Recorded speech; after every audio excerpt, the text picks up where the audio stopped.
Good news for the campers in the tent city at 58 West Hastings. Last week, Mayor Robertson agreed the city-owned site would be used for 100% social housing. This comes after a meeting with activists, and it appears the mayor has submitted to their demands. If you recall, this is the site where activists cut the lock and stormed onto city property just about 6 weeks ago.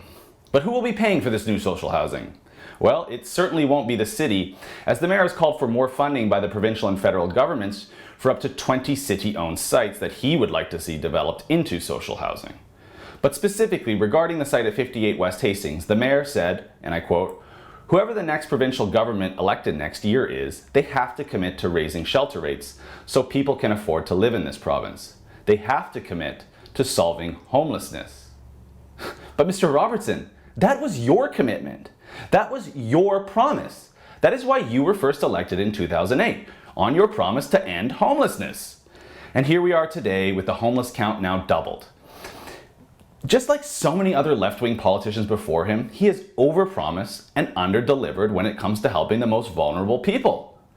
But don't worry, the city has spent millions on bike infrastructure, millions more on widening sidewalks on Vancouver's most affluent street, and of course, doubling the number of city employees making more than $100,000 per year. I think we know who the mayor and Vision Vancouver are really looking out for. Perhaps the mayor will get his wish. The provincial government has indicated that it will be taking some of the money raised by its 15% foreign buyers tax and using it on affordable housing. And of course, we can't overlook the federal government's propensity for new spending.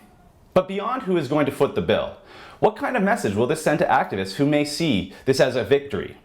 Does it mean that any group who break in and squat on city property with tents will see their demands met by the mayor, who then passes the buck on to other levels of government?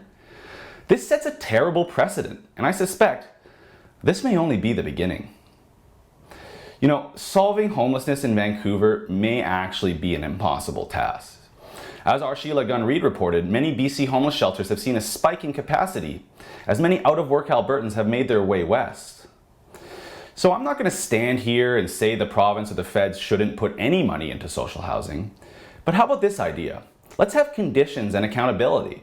Something that says if you are given a social housing unit and you are capable of finding some kind of employment and don't have a disability, that you must try to earn some portion of your rent and contribute something.